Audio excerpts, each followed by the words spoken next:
지난주에 우리는 이름이 거룩히 여김을 받으시오며 라는 기도를 함께 살펴보면서 이 기도가 단순한 표현이 아니라 우리의 삶 전체를 향한 요청이라는 사실을 함께 나누었습니다. 우리는 하나님을 아버지라고 부르면서도 정작 우리의 삶에서는 그 이름을 가볍게 여기고 있는 것은 아닌지 돌아보았습니다. 하나님의 이름이 거룩히 여김을 받는다는 것은 단순히 하나님을 높인다라고 하는 것이 아니라 우리의 생각과 말과 또 삶의 태도 속에서 하나님이 하나님답게 드러나게 되는 것을 의미하는 것입니다. 내 뜻과 내 기준을 내려놓고 하나님의 뜻과 하나님의 기준을 받아들이는 자리에서 비로소 하나님의 이름이 거룩하게 드러나게 된다는 것입니다. 자, 그렇다면 이제 우리는 자연스럽게 다음 질문으로 나가야 합니다. 내 삶의 중심이 그렇게 하나님이 기준으로 되어 바뀌었다면 그 하나님이 기준이 된 삶은 어떤 모습으로 나타나게 되는 것인가 라고 하는 것입니다. 예수님께서는 바로 그 질문에 대한 답을 이어지는 오늘 이 기도의 제목을 통해 우리에게 보여주고 계십니다. 바로 나라가 임하시오며 라고 하는 것입니다. 결국 하나님의 이름이 거룩히 여김을 받으려면 그분의 나라가, 그분의 통치가 이루어지는 삶으로 이어져야 한다는 것입니다. 그래서 오늘 우리는 이 기도를 통해 오늘 우리의 삶 속에 실제로 하나님의 나라가 임하고 있는지, 그리고 나는 지금 무엇을 기준으로 삼고 살아가고 있는지를 함께 살펴보려고 합니다. 매일 아침 우리가 뉴스에서 듣게 되는 소식들을 보면 참으로 참담할 때가 많습니다. 수십억 대의 경제사범, 비인간적인 살인과 강도 사건, 무너져가는 가정과 공무원의 비리들, 그리고 도처에 깔려있는 사기와 탐욕의 소식들은 우리를 깊은 울분에 빠뜨리게 됩니다.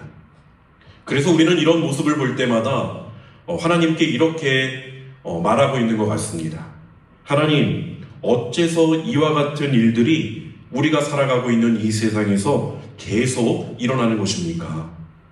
어째서 하나님 세상은 이토록 악하기만 합니까? 라고 말입니다. 예수님께서는 바로 이러한 탄식과 절망 가운데 있는 우리에게 기도의 가장 강력한 무기를 가르쳐주고 계십니다. 그것이 바로 하나님의 나라가 이 땅에 임하시옵소서라고 하는 부르짖음인 것입니다.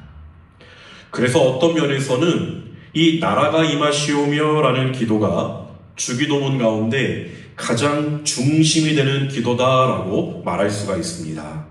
왜냐하면 여러분, 우리 주님께서 이 땅에 오신 이유가 무엇입니까? 바로 하나님의 나라가 가까이 왔다라고 하는 것을 선포하여 주시기 위함이었다는 것입니다.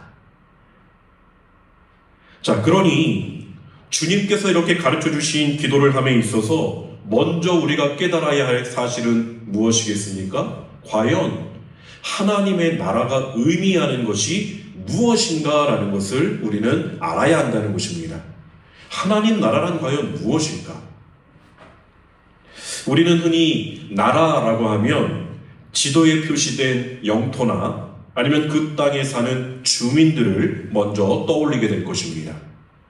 그러나 성경이 말하고 있는 하나님 나라는 그런 지리적인 개념이 아닙니다. 하나님의 나라는 어떤 지역이 아니라 바로 하나님의 주권과 하나님의 다스리심을 의미하는 것입니다. 역사적으로 우리 민족이 일제 치하에 있었던 그때를 한번 생각해 보시기 바랍니다. 그때에 이 땅은 여전히 존재하고 있었고 우리가 발 딛고 서 있는 이 영토도 있었고 함께 살아가던 백성들도 있었습니다. 그러나 우리는 그 시기를 나라를 잃어버린 때라고 말합니다. 그 이유가 무엇입니까? 주권을 빼앗겼기 때문입니다. 겉으로는 땅도 있고 사람도 있었지만 실제로 다스리는 권세가 우리에게 있지 않았기에 우리는 나라를 잃어버렸었다라고 말한다는 것입니다. 바로 이 점에서 성경이 말하는 하나님 나라를 이해할 수 있습니다. 하나님의 나라는 하나님의 주권이 인정되고 하나님의 통치가 받아들여지며 하나님의 다스리심이 실제로 이루어지는 것을 의미하는 것입니다. 그래서 하나님의 통치가 이루어지는 곳이라면 어디든지 하나님의 다스리심을 기쁨으로 받아들이는 사람들이 있는 곳이면 바로 그곳이 하나님의 나라라는 것입니다. 그곳이 교회일 수도 있고 우리의 가정일 수도 있고 우리의 일터일 수도 있는 것입니다. 그리고 더 나아가서는 한 사람의 마음의 중심이 하나님께 드려지고 있을 때 그 사람 안에서도 하나님의 나라는 시작되는 것입니다. 자, 이러한 의미에서 우리가 하나님의 나라가 임하옵소서라고 기도하는 것은 단순히 먼 훗날에 천국을 기다리는 기도가 아니라는 것입니다. 이 기도는 이렇게 고백하는 것입니다. 화면에 띄워주시겠습니까? 하나님, 하나님의 통치가 내 삶 가운데 온전히 이루어지게 하옵소서. 하나님의 다스리심이 내 생각과 선택과 삶의 모든 영역을 다스리게 하옵소서. 바로 이것이 나라가 임하시오며 라는 기도의 참된 의미라는 것입니다. 자, 그렇다면 왜 하나님의 나라, 하나님의 통치와 다스리심이 나에게 임하여야 하는 것일까? 이 땅 가운데 임하여야 하는 것일까요? 그 이유는 하나님께서 세상을 창조하실 때의 모습이 훼손되었기 때문입니다. 여러분, 우리가 창세기 1장 말씀을 보면 하나님께서 이 세상을 창조하신 일들이 상세히 기록되어 있습니다. 거기에 보면 이와 같은 말이 계속 반복되고 있다는 것을 여러분은 알고 계실 것입니다. 하나님이 빛이 있으라 말씀하시니 빛이 생겨났습니다. 하나님께서 그 빛을 보시기에 좋았더라 라고 말씀하셨습니다. 또 하나님께서 하늘과 땅을 만드셨습니다. 바다와 땅을 나누시고 거기에 각종 식물을 만드셨습니다. 낮과 밤을 나누시고 해와 달과 별들을 만드셨습니다. 물에는 각종 물고기들이 생겨나고 또 공중에는 나는 새들이 만들어지게 되었습니다. 또한 가축과 온갖 짐승들도 생겨났습니다. 그리고 마지막으로 하나님께서는 당신의 형상을 닮은 존재, 사람을 만드셨습니다. 이 모든 것을 만드시고 하나님께서는 보시기에 심히 좋았더라 라고 말씀하셨습니다. 바로 이것이 하나님께서 창조하신 세상의 원래 모습이었다는 것입니다. 그곳에는 질서가 있었고 생명이 있었고 하나님과 사람 사이에 아름다운 관계가 있었습니다. 자, 그러나 창세기 3장에 가보면 사람이 하나님의 말씀을 떠나게 됩니다. 하나님의 다스리심 아래 사는 것을 거부하고 스스로 하나님처럼 되려고 했던 것입니다. 그때부터 세상에는 죄가 들어왔고 관계가 깨어졌고 두려움과 수치와 죽음이 찾아왔습니다. 이 점에 대해서 로마서 1장 28절에서 32절의 말씀은 이렇게 분명하게 밝히고 있습니다. 또한 그들이 마음에 하나님 두기를 싫어하며 하나님께서 그들을 그 상실한 마음대로 내버려 두사 합당하지 못한 일을 하게 하였으니 곧 모든 불의, 추악, 탐욕, 악의가 가득한 자요 시기, 살인, 분쟁, 사기, 악독이 가득한 자요 수근수근하는 자요 비방하는 자요 하나님께서 미워하시는 자요 능욕하는 자요 교만한 자요 자랑하는 자요 악을 도모하는 자요 부모를 거역하는 자요, 우매한 자요, 배약하는 자요, 무정한 자요, 무자비한 자라. 그들이 이 같은 일을 행하는 자는 사형에 해당한다고 하나님께서 정하심을 알고도 자기들만 행할 뿐 아니라 또한 그런 일을 행하는 자들을 옳다 하느니라 라고 말하고 있습니다. 어떻게 이런 일들이 일어났다고 말하고 있는 것입니까? 사람들이 마음에 하나님 모시기를 싫어했을 때 이러한 일들이 일어나게 되었다는 것입니다. 하나님이 없는 마음, 하나님이 없는 곳에는 반드시 이러한 일들이 일어나게 된다는 것입니다. 오늘날도 마찬가지이지 않습니까? 하나님의 지배를 받지 않으면 자유스러울 것 같고 기쁠 것 같고 잘 될 것 같고 돈을 더 많이 벌 수 있을 것 같고, 그렇기 때문에 많은 사람들이 하나님의 지배하심 가운데, 하나님의 다스리심 가운데서 떠나고 있습니다. 심지어 하나님의 백성이라고, 나는 하나님의 자녀라고 말하고 있는 자들도 하나님 안에서 안식을 취하는 그 날을 범하면서까지 하나님의 일을, 세상의 일을 하고 있다는 것입니다. 그 결과는 지금 우리가 보는 바와 같이 범죄와 파멸이 우리 주위에 우글거리게 된 것입니다. 하나님께서 창조하신 그 아름다운 세상이 하나님을 떠나고 하나님을 마음에 두기를 싫어하는 자리에 섰더니 이렇게 변해버린 것입니다. 훼손된 것입니다. 그러니 여러분, 이제 어떻게 해야 하겠습니까? 하나님께서 창조하신 세상이 왜 이렇게 무너졌는지를 알았다면 동시에 어떻게 그러면 그 세상을 다시 회복할 수 있을지도 깨달아야 하지 않겠습니까?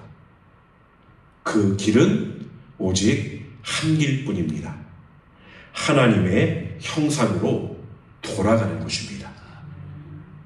하나님의 나라를, 하나님의 통치를 받아들이는 길밖에는 없다는 것입니다. 나라가 임하시오며 라는 기도는 하나님이 창조하셨던 원래의 선하시고 기뻐하셨던 그 나라를 회복하여 주시옵소서라고 하는 강력한 요청인 것입니다. 영어 성경으로 보면 나라가 임하시오며 라는 기도는 Thy kingdom come 이라고 써 있습니다. come, 오시옵소서라는 것입니다.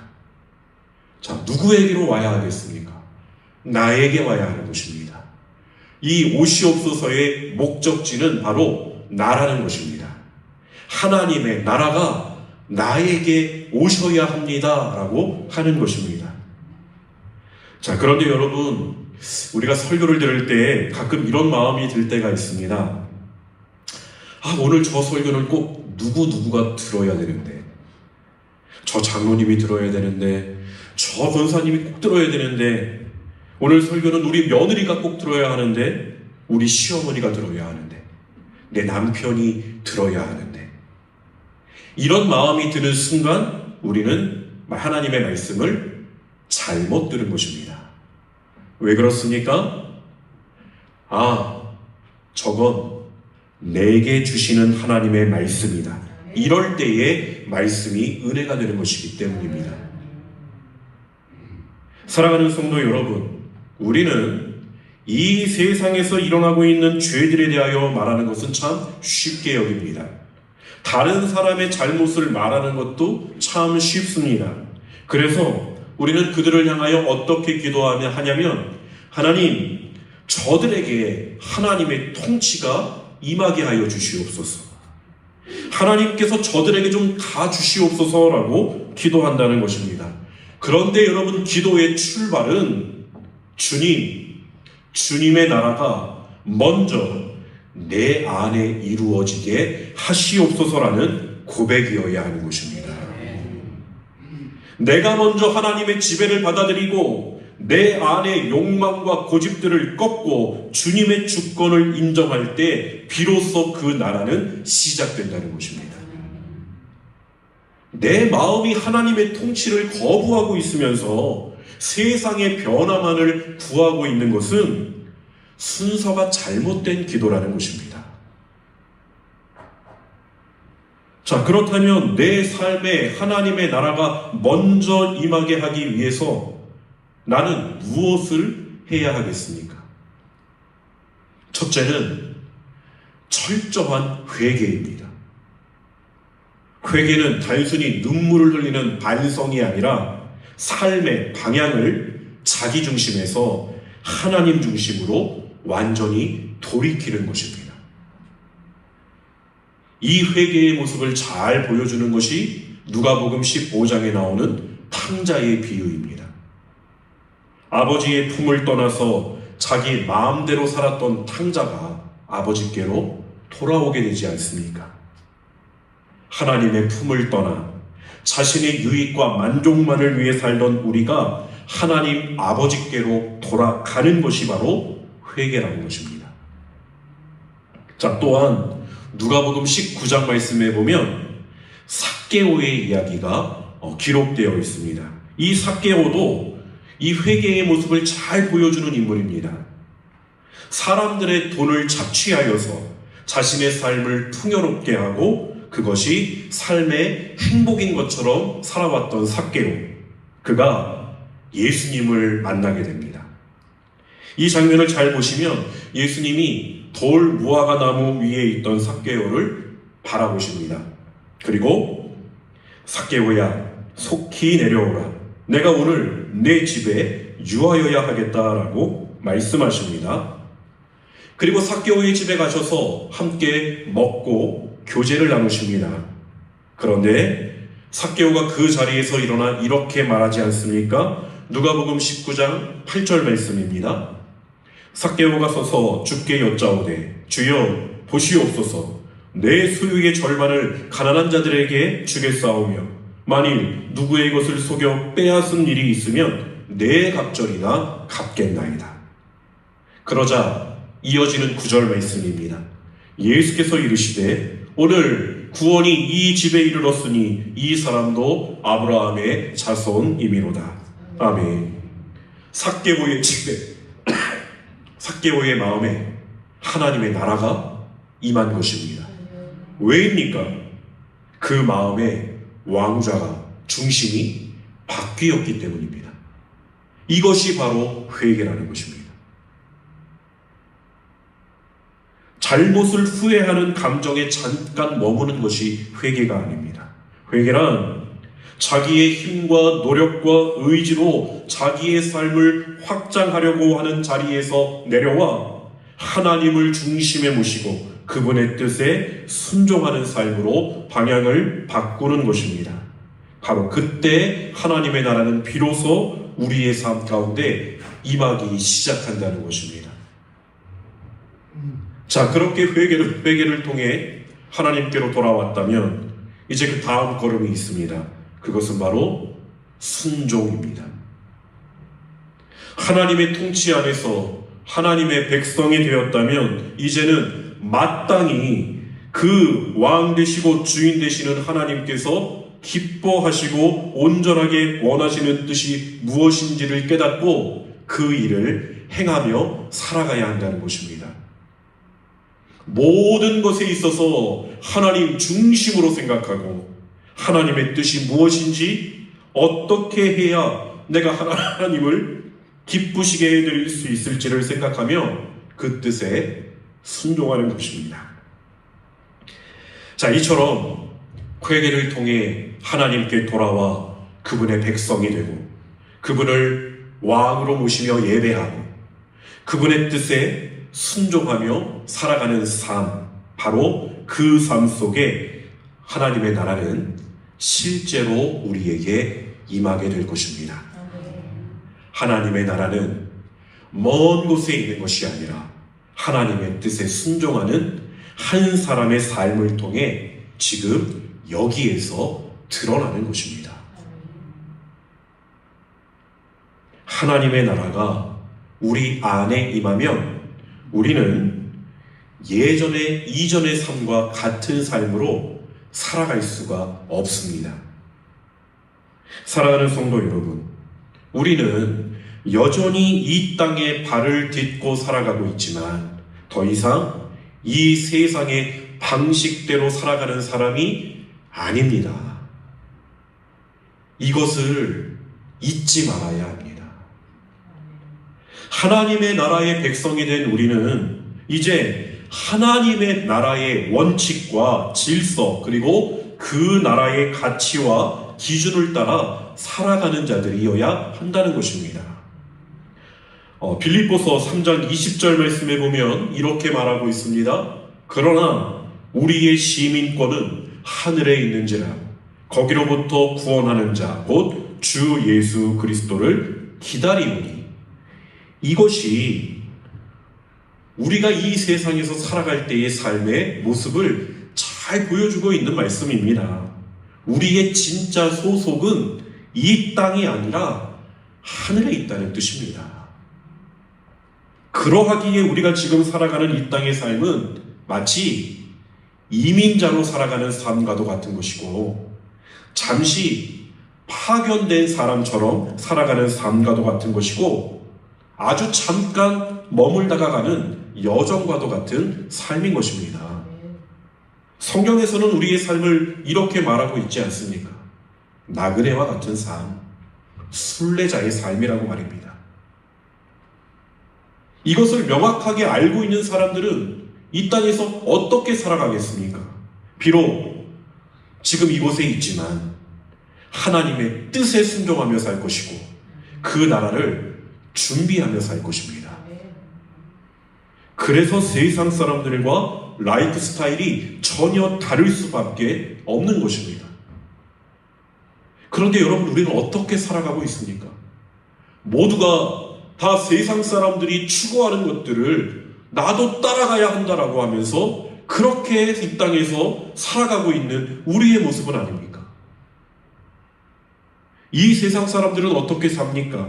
그들에게 있어서 사실상의 주인은 돈, 만몬입니다. 저들은 어떻게 해서든 자기의 노력과 의지로 돈을 끌어모아서 자신의 삶을 확장시키려고 합니다. 그 과정에서 사람들을 이용하고 속이고 때로는 거짓과 불의를 선택하면서까지 자기의 유익을 추구합니다. 편법이든 때로는 불법이든 들키지만 않으면 괜찮다라고 여기며 살아갑니다. 그렇게 해서 물질을 쌓아놓으면 자신의 삶이 안전하고 풍요로울 것이라고 믿는 것입니다. 그런데 예수님께서는 이러한 삶의 모습을 누가복음 12장에 어리석은 부자의 모습을 통해 우리에게 비유로 말씀하여 주셨습니다. 한 부자가 그의 소출이 풍성해진 것입니다. 이것을 다 거둘 수 있는 곳이 없어서 곡간을 헐고 더 크게 곡간을 짓습니다. 그리고 모든 물건과 곡식들을 쌓아놓습니다. 그리고서는 말하기를 내 영혼아 여러 해 쓸 물건을 많이 쌓아두었으니 평안히 먹고 마시며 즐거워하자라고 말합니다. 그런데 하나님은 그 부자를 향하여 뭐라고 말씀하십니까? 누가복음 12장 20절의 말씀입니다. 하나님은 이르시되 어리석은 자여 오늘 밤에 내 영혼을 도로 찾으리니 그러면 내 준비한 것이 누구의 것이 되겠느냐? 얼마나 어리석은 모습입니까? 이 부자의 어리석음의 이유는 첫째, 그는 자신의 생명이 하나님께 달려있다라고 하는 사실을 잊어버렸습니다. 자기의 삶이 자기 것인 줄 알았다는 것입니다. 자기가 쌓은 것, 자기가 이루어 놓은 것, 자기가 계획한 것이 나의 인생을 지켜줄 것이라고 믿었습니다. 그러나 우리의 생명은 우리에게 속한 것이 아닙니다. 우리의 생명의 주인은 하나님이십니다. 하나님께서 부르시면 우리는 그 생명을 내려놓아야 하는 존재라는 것입니다. 여러분, 내가 내 삶에 하루, 한 달, 1년이라도 내 노력으로, 내 힘으로 더 그 삶을 영위할 수 있도록 할 수 있는 능력이 어디에 있습니까? 둘째로 이 부자의 어리석은 이유는 하나님을 의지한 것이 아니라 자신이 쌓아놓은 재물을 의지한 것이었습니다. 그 재물이 자기의 미래를 보장해 줄 것이라고 믿었고 그 재물이 자기의 영혼을 평안하게 해줄 것이라고 생각했습니다. 그래서 그는 하나님이 아니라 재물을 붙들었고 영원한 나라가 아니라 이 땅의 것을 붙들고 살았던 것입니다.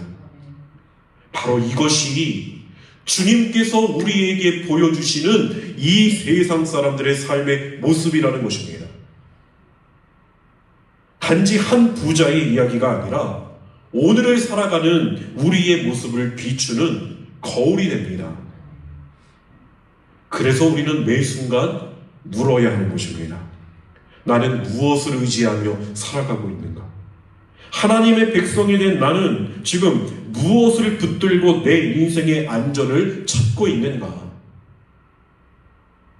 이 질문을 놓치지 않는 삶이 바로 하나님의 나라를 살아갈 수 있는 삶의 시작인 것입니다. 말씀을 정리하려고 합니다. 주기도문이 주어져 있는 마태복음 6장의 33절 말씀에 보면 예수님은 이렇게 말씀하십니다. 그런즉 너희는 먼저 그의 나라와 그의 의를 구하라. 그리하면 이 모든 것을 너희에게 더하시리라. 아멘. 여기서 가장 중요한 단어가 무엇일까요? 먼저입니다. 하나님의 나라는 내 시간이 남으면 그때 구하는 것이 아닙니다. 내 형편이 좀 좋아지면 그때에 구하는 것도 아닙니다. 내 문제가 다 해결된 후에야 구하는 것도 아닙니다. 예수님은 분명하게 먼저 하나님의 나라와 하나님의 의를 구하라고 말씀하셨습니다. 하나님의 나라를 구하는 것이 예수님 기도의 핵심이셨던 것입니다. 하나님의 백성들은, 하나님의 자녀들은 이 땅의 삶에서 하나님의 나라를 구하며 살아야 한다는 것이었습니다. 예수님께서 그렇게 이 기도를 중요하게 여기셨던 이유는 이것이 하나님께서 가장 원하시는 일이셨기 때문입니다. 이 땅 가운데 하나님의 나라가 이루어지는 것, 하나님의 형상으로 창조된 사람들에게 하나님의 통치가 회복되어지는 것, 이것이 바로 하나님이 가장 기뻐하시는 일이었기에 예수님께서는 이렇게 기도하신 것이었고 또 우리에게도 이렇게 기도하라고 하신 것입니다. 그러므로 사랑하는 성도 여러분, 이제 오늘 우리의 기도를 바꾸게 되기를 간절히 소망합니다.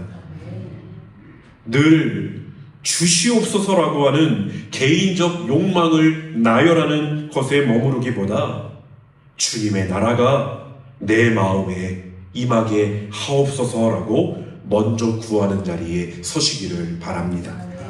그럴 때 주님께서는 약속하신 대로 이 모든 것을 더하여 주시는 축복을 베풀어 주실 것입니다.